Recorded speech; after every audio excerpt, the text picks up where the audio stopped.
Are you surprised that Kevin Nash agreed to get branded here? Yeah, shocked.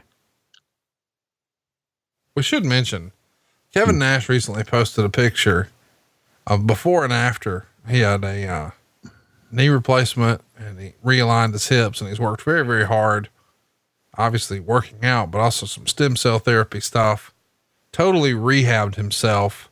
But he basically said the reason he had to retire was he was hobbled from injuries, and showed it before and after with his knees. Did you see that picture?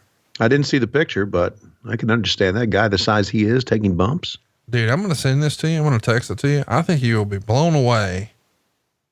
I mean, really remarkable, the before and after here. Okay. I don't think I've ever seen anything like it. I'm not kidding. I know you think everything I say on this show is funny, fuckery, but I just sent it to you and I want you to see the before and after. And, you can see it on Kevin Nash's Twitter. If any of you are listening and you'd like to see it, he is at Real Kevin Nash. Throw him a follow there. He's a fun follow, and he's got some big stuff coming, some big movies coming up, but really a remarkable before and after. And I know you're going to be tempted to look at his chest meats, but look at his knees. No, I'm looking at his knees. His right knee is like bent in. Yes. And his left knee is wrapped up, and his weenie is between them.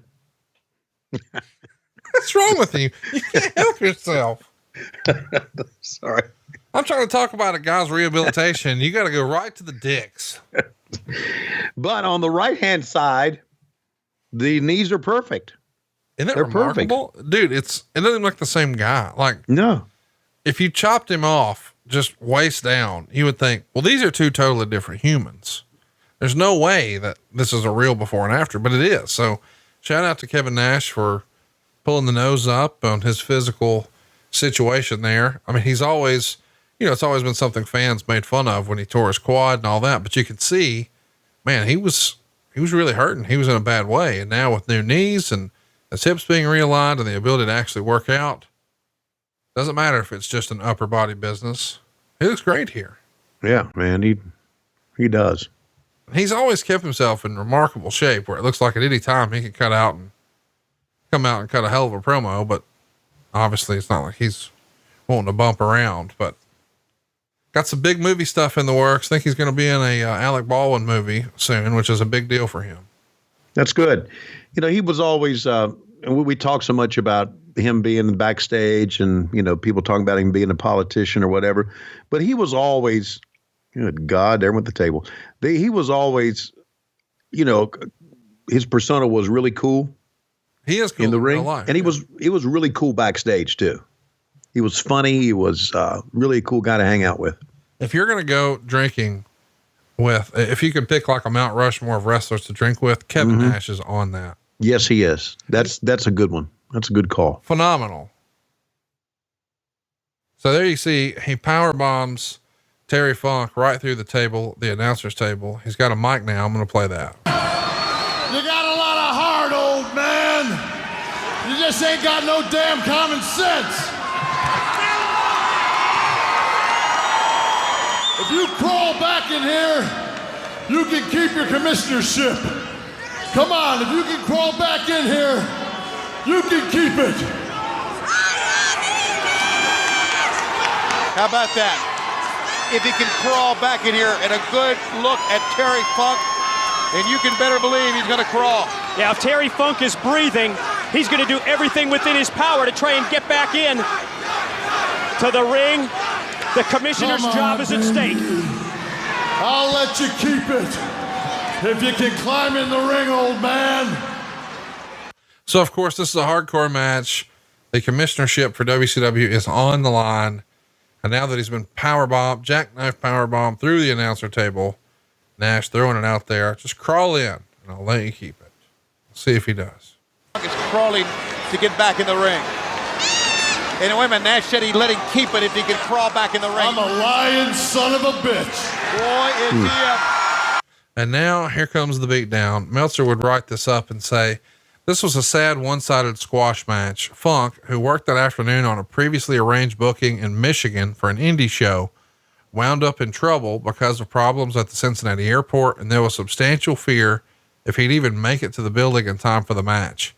He put on as good of a performance as would be humanly possible, but there comes a time when it gets really sad to see one of the great performers in history being portrayed as unable to even garner offense in a match that was supposedly his specialty to boot. Nash destroyed him with a few chair shots and powerbombed him through the announcer's table. Funk, who bled on the indie show that afternoon, bladed again, and the fans were booing Funk, which was no surprise based on the storyline portrayals of the characters to the modern audience. Nash was openly mocking Funk as a serious opponent from the beginning and didn't sell any of his offense or take any bumps. With Funk left for dead, Nash said if Funk could get in the ring, he'd let him stay commissioner. Funk crawled in the ring, and Nash said he lied, and set up 3 chairs, powerbombed Funk through them for the pin.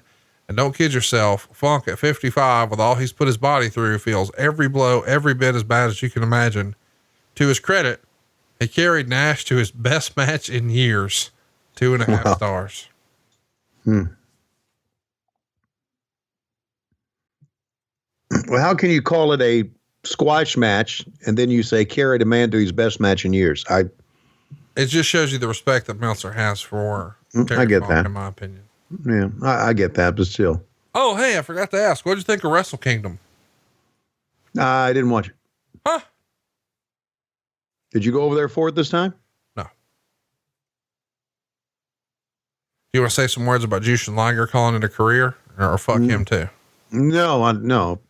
Congratulations, Jushin. I'm sure he's listening. I'm sure he is too.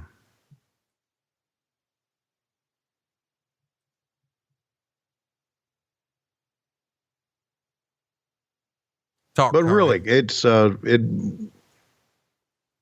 was a remarkable career, wasn't it? Absolutely. Yeah.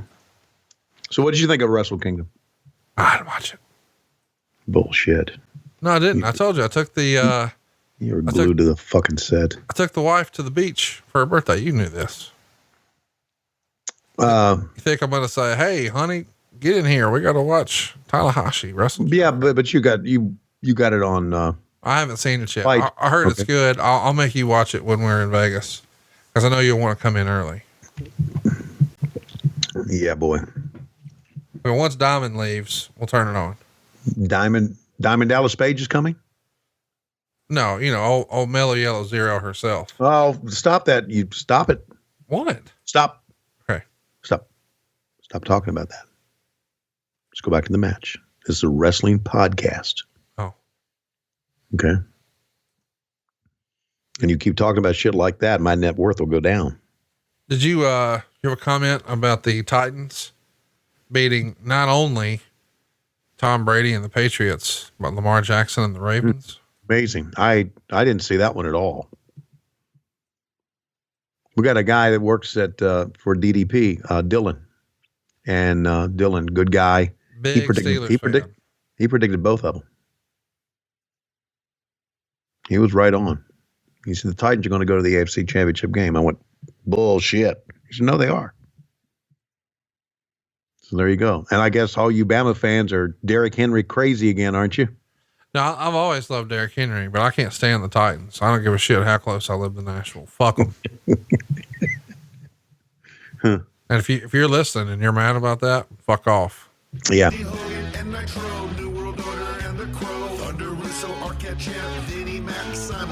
Tony's back with Conrad, not your classy podcast. Watch along, try not to laugh. Lowest rules can't pass. This wasn't the initial plan. Tom Zigg's a good-looking man. Klondike Bill, make a chant.